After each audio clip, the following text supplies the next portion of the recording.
You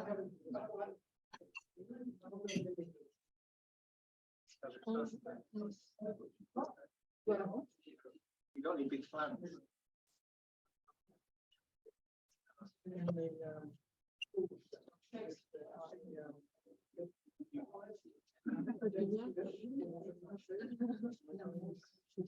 No.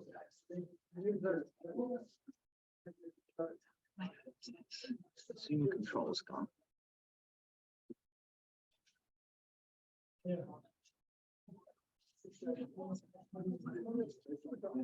Could somebody on the call just confirm that you can hear us and that you can see the screen?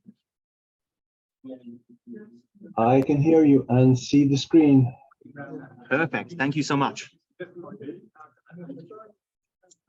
All right, we are going to get started so that we don't get kicked out of the room before Arlene can finish her presentation, as well as to make sure that we don't keep everybody up too late tonight. So thank you all for coming. This is the first in-person CPGCE event we've had in a bit, and we're trying the hybrid approach for now. So please send us as much feedback as you can on what worked and what we could improve on for next time. We're still learning as we go, so please bear with us here. Now, it is a great pleasure of mine to introduce tonight's speaker and a dear friend of mine, Arlene I. And I've known Arlene from her days back at the university. She has, well, I guess not recently anymore, so the pandemic is a bit of a time warp. She completed her master's in chemical engineering with Drs. Burse and Satish, where she was studying how to create polyaniline coated membranes that could be used in a variety of applications, electrical applications. Since then, Arlene has absolutely knocked it out of the park and started her own company, where she is developing membrane electrode assemblies and catalysts for fuel cells. And that's what she is here to talk to us about tonight. So with that, Arlene, take it away. Thanks a lot for the introduction, Robert, and really nice to meet you. Hope everyone can hear me clearly. I'm going to shout throughout the night because the microphone doesn't work. So a little bit about our company. So Momentum Material Solutions, we are a startup company based at the University of Calgary. So we recently spun out from the University of Calgary and had our new lab building at the suburb area in Calgary. So we are a technology venture mainly focusing on building the novel materials for hydrogen fuel cells. And we are building different products, including membrane electrode assemblies, catalysts, and also the catalyst support.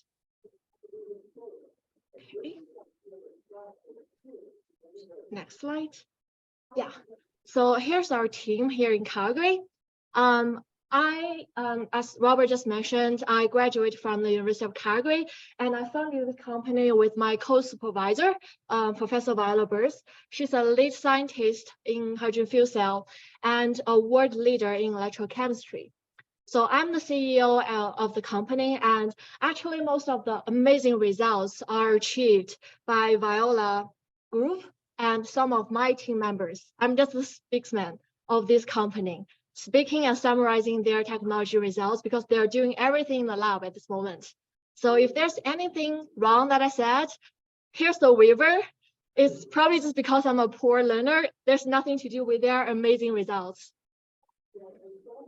So those are the people that's currently working in our company. We have 2 PhDs, 1 PhD candidate and 1 MBA candidate. And I'm actually hiring 1 more tech people joining our team this year, working on the product development. So currently we're supported by 3 government grants.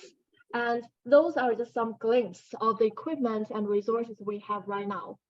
So currently we have test stations that's used for testing the performance of the product that we built for hydrogen fuel cell. We also have built some manufacturing equipment for scaling up the material with a partner company. So right now we're working like a parallel, first on the product development, and in parallel, we're also working on increasing the manufacturing capability of some of the products that we are planning to launch this year. So here's the market opportunity. So zero emission is a big thing around the world, especially in recent years. So a lot of countries have set up their own hydrogen policies because they want to reach their own net zero emission This is policies, Patrick Zoom meeting. including Canada, China, US, Japan, Korea, and a lot of countries in the Europe. Especially in Canada, oops, it's jumping by itself. So in Canada, recently it is proposed that Canadian governments, they want to switch all their commercial used vehicles to zero emission vehicles by the end of 2035. So we see like a huge market growth for this technology, especially hydrogen related technology. And if you look at the global market for the hydrogen fuel cell, it's expected to grow to $41 billion by 2027. And most of the growth will be seen in the transport aspects. So a little bit introduction of the hydrogen fuel cell, and especially the specific type of hydrogen fuel cell we are working on, which is the proton exchange membrane fuel cell. We also call it PEM fuel cell. So PEM fuel cell is a clean energy conversion device. So when you feed hydrogen and air into a PEM fuel cell, it will convert the chemical energy of the gases into electricity, which can be used to power a train, stationary, or a ship, or drones, or airplanes. So this device is super clean because the only emission of this device is water. And it has high efficiency as compared to the current internal combustion engines. So internal combustion engines only has efficiency of 30%, while the PEM fuel cell has efficiency of 60 to 70%. It has faster charging as compared to batteries. Because we know, especially for Tesla users, they have to charge for a lot of hours in order for them to cover like certain distance. For fuel cell, especially PEM fuel cell, hydrogen fuel cell, they are kind of like internal combustion engines because we have a tank that's used to store the hydrogen. So when you're running out of the hydrogen, you only need to charge the gas in 3 to 5 minutes, and you can run up to like 1,000 kilometers, which is a big pros against the batteries, lithium batteries. And the most or the biggest advantage of our PEM fuel cell is that it is super clean. It's a clean technology with the water as the only emission. So moving next, if we look closely into a fuel cell stack, we can say a fuel cell stack is composed of a lot of components, including the end plate, conducting plate, the flow field plate, the sealing material, and also what I bring here, like all of those components, are what we call the membrane electrode assembly. So membrane electrode assembly is a core component of a hydrogen fuel cell because it is the place where the hydrogen reactions happens. It is where the hydrogen and oxygen reaction happens and convert the chemical energy into electricity. So this is important core parts, and it also determines the performance and lifetime of a huge fuel cell stack. Basically. So if you look at the membrane electrode assembly structure here, you can see it's also composed of multiple components. So the outside is what we call a gas diffusion layer, the GDL. And on the GDL is a very thin layer called microporous layer. And then it's a catalyst layer. So the catalyst layer is where the catalyst is loaded on, and the catalyst is used to catalyze or to facilitate the reactions. And in between is a membrane. So this is a polymer proton exchange transfer membrane. So this is what we call the PEM. And then you can see it is like a highly symmetrical structure. But just within these thin, super thin components, super high efficient chemical reaction happens, and we are able to generate like high electricity currents to power trains, airplanes, or even ships and trains in the future. But to make the membrane electrode assemblies, current technologies has its challenges. So those are three common ways of This making the can membrane electrode reduce assembly stability. at the moment, which we call a CCS, CCM, and GTM methods. You don't have to distinguish them, but in general, the way of making the membrane electrode assemblies is first the people have to prepare an ink, and the ink is composed of the platinum-loaded carbon, which we call the catalyst, and a solvents and ionomers, which we usually use a chemical called naphthalene. So once making the ink with a secret recipe, the ink will be casted on a substrate. So based on the casting substrate, the method is distinguished by three ways. But after that, like all the substrate has to be hot pressed together. So the problem with this procedure is that it is quite complex, especially for the inks. Like different companies, they are making different inks. And the ink casting also makes it really hard to control. So that will lead to varied performance and durability. And it's super hard to control. And also, that also leads to like higher costs for the end users. And the other challenge is the cost. If we look at the cost of breakdown of the membrane electrode assembly in a fuel cell system. So here's the fuel cell system cost breakdown. 62% of the cost is due to the fuel cell stack. And in a fuel cell stack, more than 30% of the cost is due to the catalyst. Because we're currently using noble metals like platinum as a catalyst, it is not cheap. So in order to solve the challenge of the cost, there are two ways.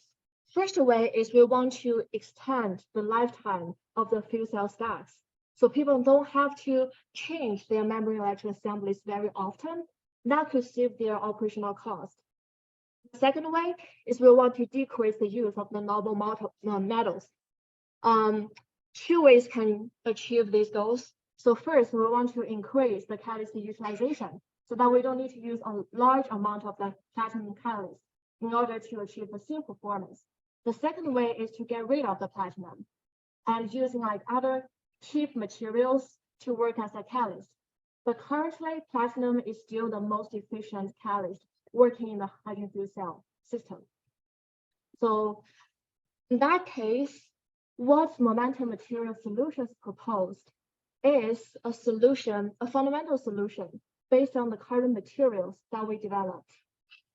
So our first solution to the challenges is to use the nanoporous carbon powder that we developed to replace the commercial carbon powders that's currently used as a catalyst support in the membrane electrode assembly in the hydrogen fuel cell. So if you look at the images, so those are some images showing the inner microstructure of the carbon materials that we have. So NCP stands for the nanoporous carbon scaffold, nanoporous carbon powder. So currently, oh yeah, this is not good. So here's just NCP 12, 22, and 50. So those numbers denotes to the pore diameters in nanometers. Those materials are highly controllable carbon powders. We're able to control the pore diameters of these carbon materials. In order to control its surface area, the mass transport within the porous material as well. And we're also able to control the surface wettability of the material to make it be useful for different applications, not only in the fuel cell, but also maybe in lithium sulfur batteries in the future. So here is the inner microstructure of the commercial carbon that's currently being used in the commercial hydrogen fuel cell membrane electrode assemblies. So if you look at this structure, it is quite inorganized. It's like carbon nanoparticles or microparticles, they are agglomerating with each other. So this structure is not controllable, but ours is controllable, which means we're able to ensure the reproducibility of the performance in the end using our materials because we're able to control the structure. And also here shows a modeling structure of our materials. So this material is like a honeycomb material. It has like a pores, but they are three-dimensionally interconnected with each other, which means it facilitates mass transport. When we use this as a catalyst layer, hydrogen and oxygen, it doesn't have a lot of resistance when transporting within these carbon materials. And also, when we load platinum nanoparticles on our carbon materials, it has large surface area for platinum or the catalyst to be deposited on. And gas molecules are able to get in contact with all the platinum that we loaded on this material. This means we are able to achieve up to 100% catalyst utilization using this. And 100% catalyst utilization means in the future, we are able to largely decrease the usage of the catalyst, which will decrease the cost of membrane electrode assemblies eventually. Oh, okay. So here shows some performance of the membrane electrode assemblies made using our nanoporous carbon powders. Yeah. So just briefly, Yeah. like a brief introduction, we use this technique called rotating disc electrode Floral testing yield to test surface hardening law. electrochemical surface area and the oxygen reduction reaction mass activity of this material. So here shows like the results graph that we are able to get using this technique. Those are not our results. These are just some pictures that I got from the literature. And those are the results that we get from the testing partners. So the testing partner, they use our carbon powders to make rotating this electrode testing. So these 1 and 2 are 2 replications of our materials made catalyst. And this is a commercial catalyst with platinum made with a Vulcan carbon, the inorganized carbon structure. If you look at the electrochemical surface area, which is one factor or matrix measuring the performance of the carbon materials of the catalyst material, we have higher electrochemical surface area as compared to the commercial ones. We also have higher oxygen reaction mass activity as compared to the commercial ones. So overall, we say from this technique testing that our material shows, okay, I will try to, not sure how to remove this. Oops, okay. Yeah, not sure. I will just continue. But overall, we have like 30% higher activity performance as compared to the state-of-the-art commercial ones. Yeah. Why are you doing that? What's the typical size for that stock? Give me the dimension of the stock. Yeah, so usually for the stack, it is probably, that really depends on the application. So for trucks, it's something like 30 centimeters high or 50 centimeters high. But for the thin film that we are trying to develop, the typical size for a truck application is 20 by 20 centimeters squared, 400 centimeters squared. Yeah. Sorry? How many energy? Yeah. So for truck applications, people are able to make a system of 100 kilowatts. Yes. And there are some like smaller applications, for example, forklifts. Some people are using like 50 kilowatts. Yeah.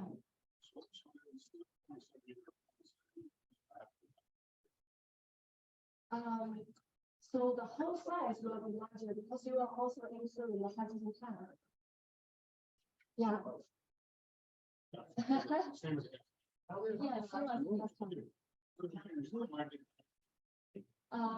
that's a problem for now. Yeah. So now we'll really need, so the infrastructure is one that's currently doing the development of the whole hydrogen supply chain or the whole hydrogen technology. It's like a chicken and egg problem. So if we really want to develop a hydrogen electric vehicles, government really needs to go to infrastructure for hydrogen tank charging. But I think that's coming because I think Edmonton is having his first hydrogen class already. And they are planning to have their first hydrogen vehicle this year. And I think if they have the hydrogen vehicle, they will plan to build infrastructure soon. Yeah. But currently, a lot of, like in the US, especially in California, there are a lot of like hydrogen charging stations built over there already, because some people there, they are driving hydrogen electric cars, like North America. 2010, with the Olympic Games in West, brought a lot of hydrogen buses. For it. Yeah. Didn't work. It was full Oh, of supply systems. Buses were- That worked. yeah, it's already being developed because like hydrogen fuel cell vehicles actually works better as compared to lithium batteries in low temperatures. So it will be more suitable for Canadian climate as compared to batteries. Yeah. Okay. Could I ask how large the fuel cell assembly is, the 50 kilowatt? So if it's for 50 kilowatts, it's probably 50 to 100 centimeters squared. Yeah, so it's all like small pieces of membrane electric assemblies. It's this large, but the thickness is very thin. It's less than 1 millimeter in thickness. So people need like hundreds of the membrane electric assemblies, stacking them together in order to generate like 100 kilowatts energy and power.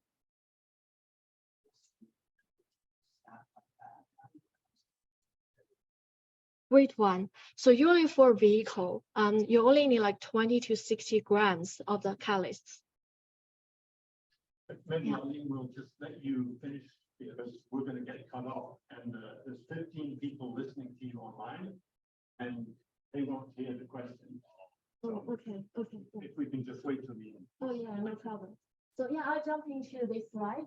So this slide shows the real membrane electric assembly performance that we test under a test station. So this test station really assembly of fuel cell working operation conditions, but in the in-house conditions. So what we do is that we apply certain conditions that a car or vehicle will probably be running on our membrane electric assemblies and test the performance. And we're currently following the United States Department of Energy's protocols, trying to measure the performance, so the performance will be more comparable with our competitors.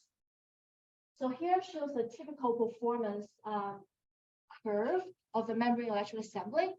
So what you need to know is that we usually divide this curve into 3 regions.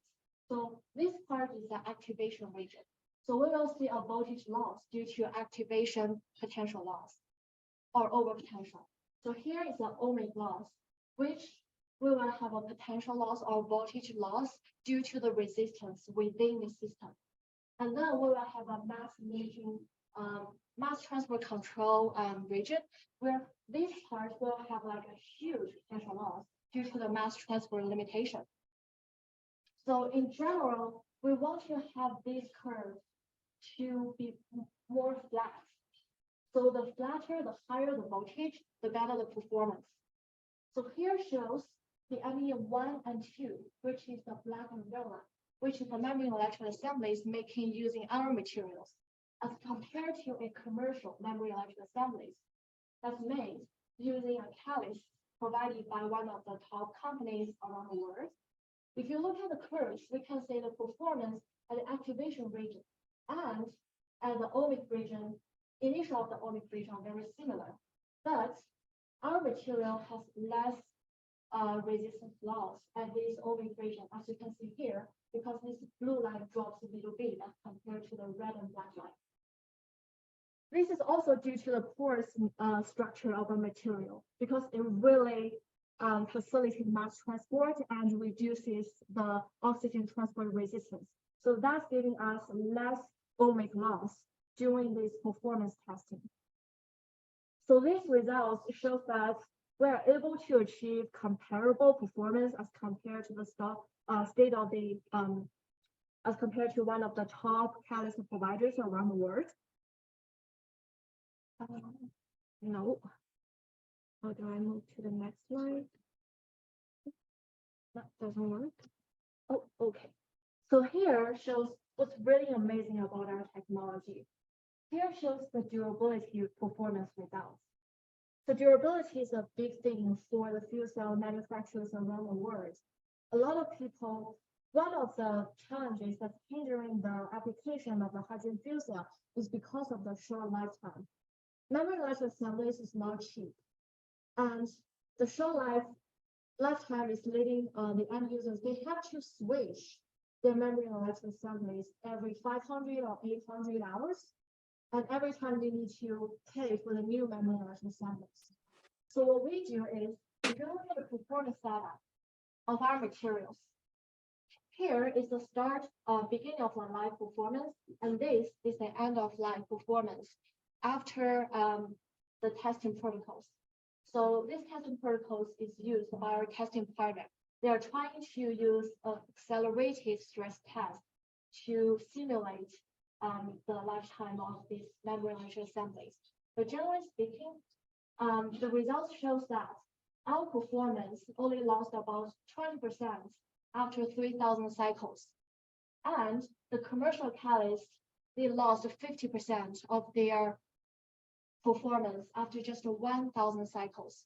So from those results, we're able to get a conclusion that the memory electric assemblies made by our materials, it has more than doubled lifetime as compared to the commercial ones, which means we're able to cut or save at least 50% of the operational cost for the end users when they are using the memory electric assemblies in their hydrogen fuel cells, when they are using running buses or trucks. Sorry, Arlene, can I just interrupt? For those of you that are on Zoom, it'll cut off in about 30 seconds. Please just dial in again to the same Zoom link, and we'll do the same thing from here, and it should get up and running. So apologies for this interruption, but it's just the way things are. Thank you. Okay, no problem.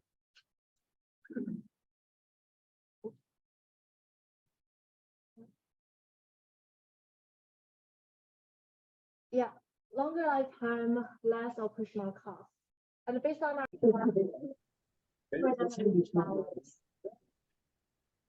Okay, so I'm assuming we got 8 participants. Yeah, they're all there. Right?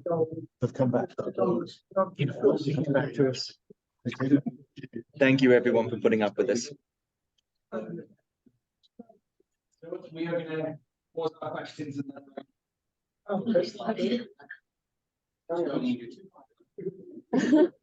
Yeah, so that's the durability. So we've talked with customers. They're interested in our technology, especially because we provide long lifetime, and also we're not compromising the performance. Because for the technology developments, especially for the college and also for the memory electric assemblies, a lot of people they're trying to extend the lifetime. They achieve like a super high lifetime. Their performance can decrease by half already. So that's not good for a lot of end users, especially for heavy duty and long distance transportation applications. People want high efficiency. So some people are not even cost sensitive, especially for airplane applications. People want to have like more platinum to keep high efficiency. They don't really care more about the cost. Yeah. So that concludes our first solution, which is the powder solution. So we already have the manufacturing capability of the powder.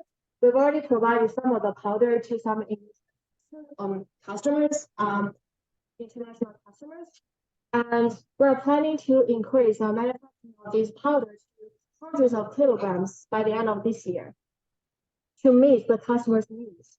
Because a lot of people, especially for fuel cell, try to make tons of the powders per year for their own manufacturing requirements.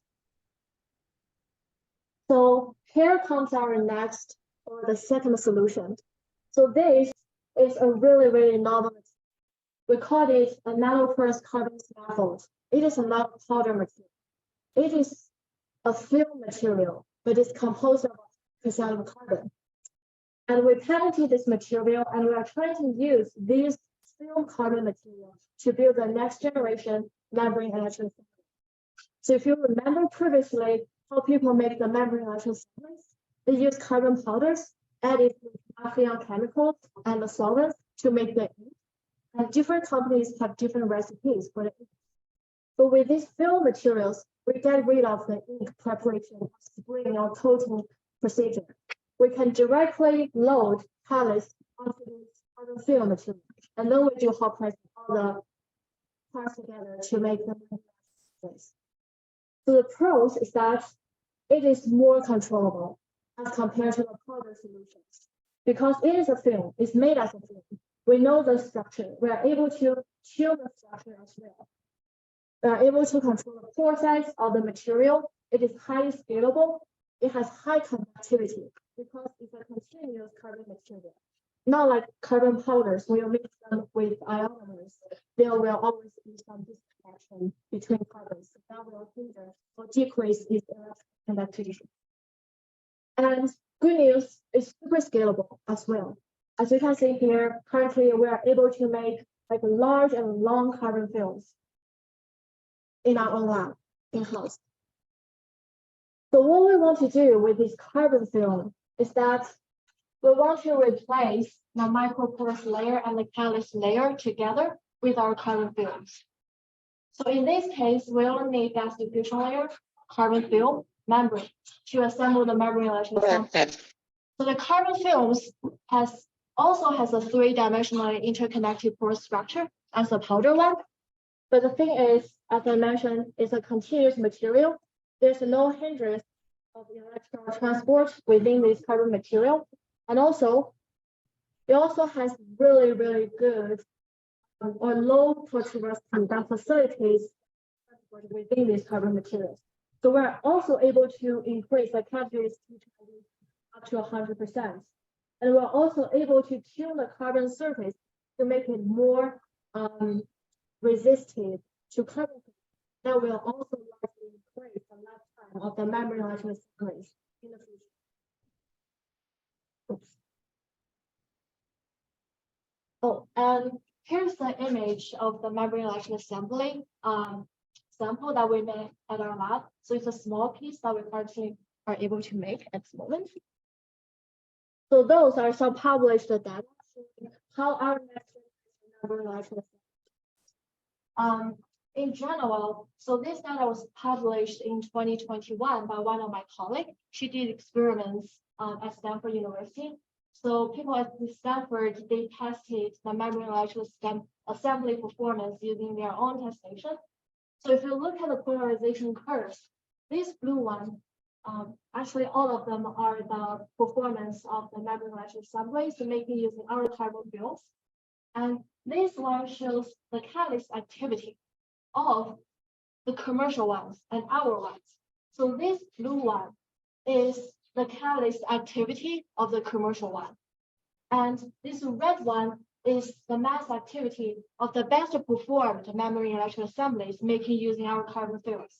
So if you look at the data, you can see that our membrane electrode assembly, it has a 4 times increase in the catalyst activity as compared to the commercial ones.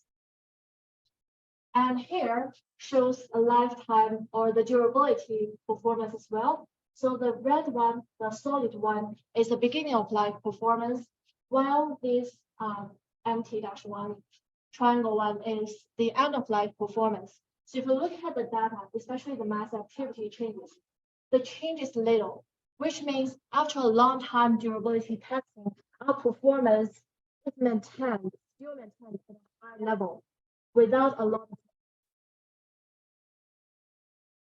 So that's everything about that. And currently, we haven't launched the next generation membrane electrode assembly product yet because we're still in the developing phase.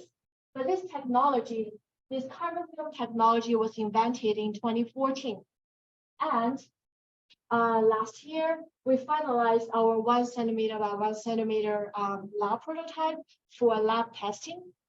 And this year, our goal is to reach 5 by 5 centimeters squared and do validation with initial customers. And our initial customer or end users are mainly the fuel cell stack manufacturers who can directly take our membrane electrode assemblies and stack in their systems. If we successfully achieve this goal, the performance of lifetime goal in 2030, by the end of this year, we will scale it up to the first product, full product type, which is 50 centimeters squared. So 50 centimeters squared to 100 centimeters squared memory electrode assemblies could be used in a system that's used to power a drone or forklifts, so small applications. And in 2025, our goal is to have the full-size memory electrode assembly product that can be used in trucks, buses, or trains or airplanes. So usually they need a memory electrode assembly of 400 centimeters squared to 600 centimeters squared. But most of the people are working on squared. Some people are trying to make it larger. And that summarizes the technology introduction session. Any questions? Thank you. Yeah, thanks. Thanks for listening.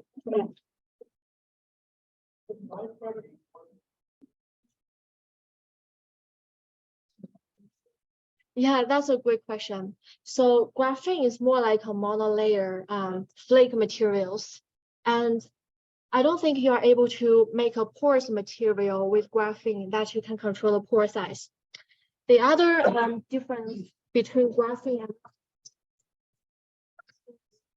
graphene, it's more like amorphous carbon materials with a certain level. So it's easier to load. That makes it possible for like applications. But for graphene, if you want to break down the perfect structure, it's really challenging. We are using a run sheet source and one is right? For oil, yeah. Yeah, so it's an oil. It could be an Those sheets that you produce must be very frozen. yeah, it is fragile, especially when we're making bigger. But if you try you turn on the fuel,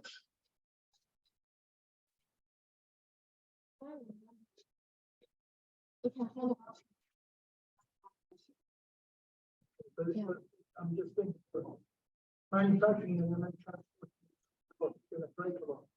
That's a challenge. Yeah. Yeah. But when we make it into a matter that will be really easy. Oh, okay. Yeah. Well, I mean, when it comes to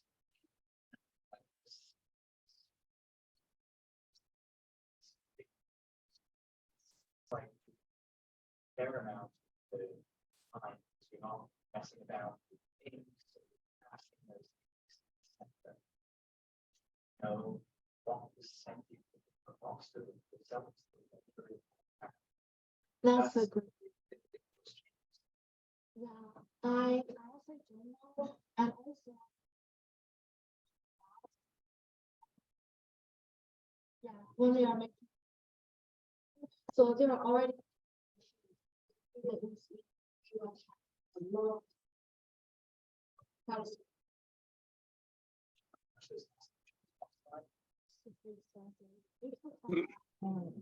That's definitely something. But we're also. So that's also the conflict.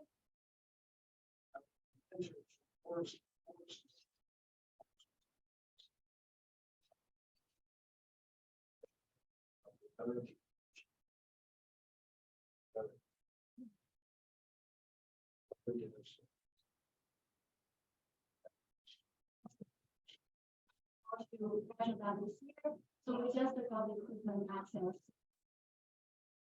And usually, most of the people, it's not that easy to try to avoid like other. Most of the people, they only give us like a report. So we also get some like we're able to get some idea of how they're going to get from the loops or the concepts. Only looking at the limiting. So how are you energizing this lever?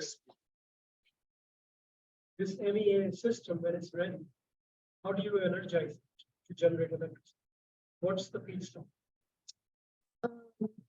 So if I understand that correctly, so usually when you are making this system, what you only need to do is to add oxygen in space. Because when you feed hydrogen up and oxygen, it will be catalyzed and the reaction automatically and it will generate.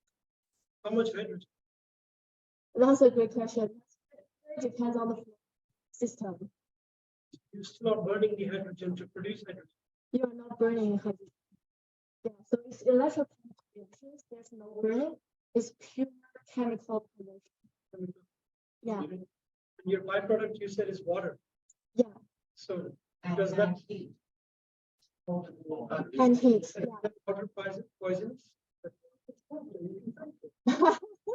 Yeah. Water is not poisonous.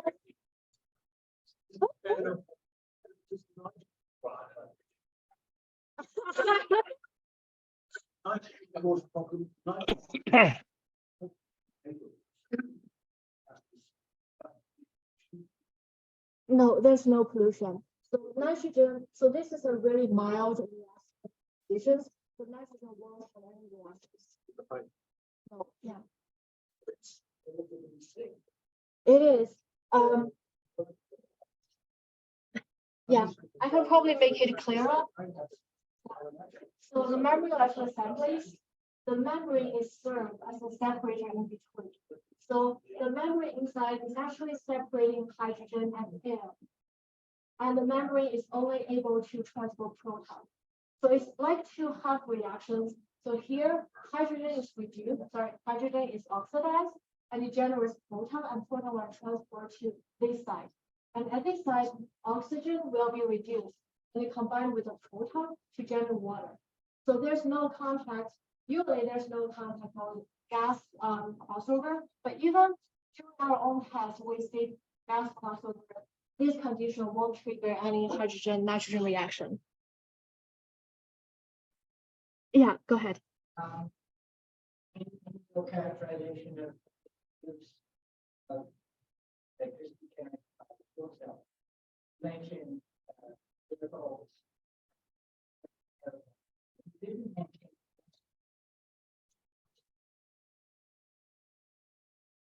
No, obviously this. Even though if any of your end users are aiming at more fuel cells for driving. Yeah, definitely. So some of the large fuel cell manufacturers, they are targeting the stationary application of hydrogen fuel cells as well. I think, I'm not sure if it's Ballard or Cummins, which is a USA company. They have some of the hydrogen fuel cell applications as a backup energy devices for some remote plants. Of course, you could use natural gas. Yeah.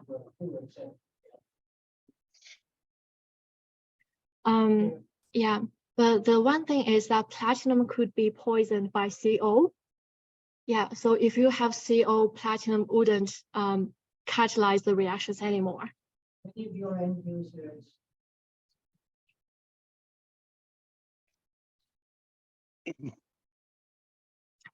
Yeah, there are like different types of fuel cells. There are alkaline fuel cell, high temperature fuel cells. So the PEM fuel cell is a low temperature fuel cell. So the conditions, working conditions is quite mild. It's working at low temperatures, which is actually safer and less energy consumptions coming out from this. So as for catalyst, some people want to get rid of platinum because platinum is expensive.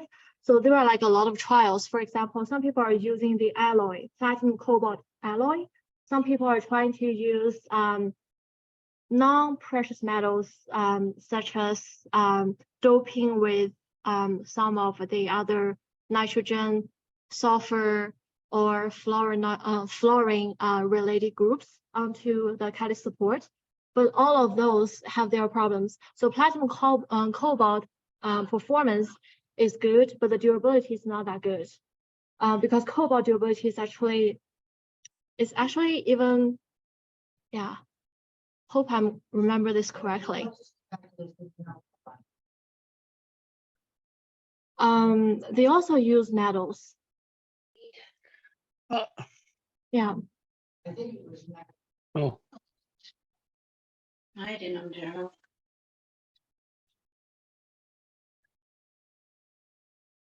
Yeah. All fuel cells.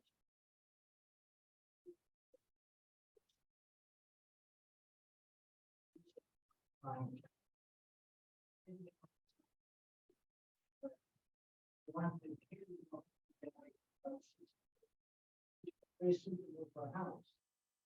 It is for what you want to suitable for a house. I'll be sure don't be attracted and attracted.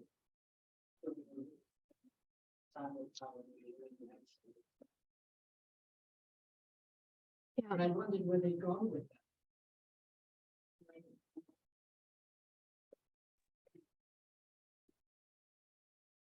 Yeah, and also, yeah. Yeah, and actually PEM fuel cell is better than alkaline fuel cell because for alkaline fuel cell, you need to have the tank for the electrolyte, which is the alkaline. But for PEM fuel cell, we use this thin membrane inside working as an alkaline. So it's a much more compact structure. So that's why people can stack like dozens or up to like 100 of those in a really compact final fuel cell stacks as compared to alkaline wise. That's why if you stack like 100 of these together, you're able to achieve like 100 kilowatts. But for alkaline wise, it can be a little bit challenging because you needs to increase your tank for the alkaline electrolyte.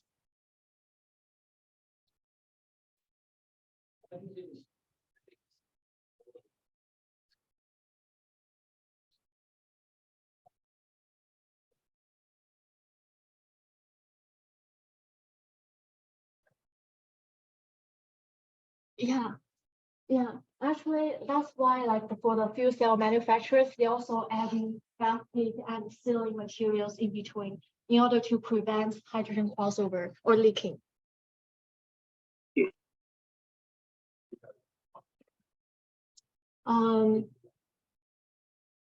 Yeah. Arlene, can you hear me? Hello, Arlene. I think it's improved so far already because that really depends on like which type of tanks you use. But I think the hydrogen storage technology has improved already as well. I'm no person to talk about this. I only heard something about that. I'm really more focusing on these components.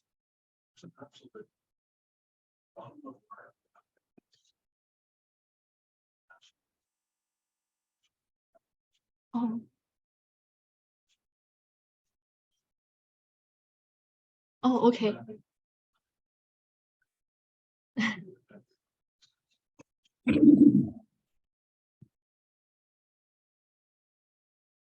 Well, if there's no more questions, I mean, I'd like to just thank you for very interesting presentation. And I think it's probably one or two people on the line that has asked questions. Today, I want to just respond to them. You'll encourage them to attend. We normally provide a gift to Operation in your name because of your presenting. I'd like to present it.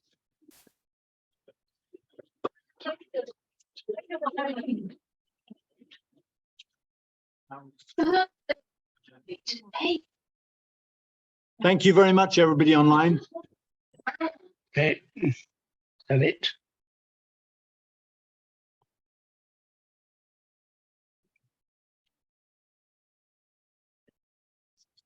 Or is it not today now?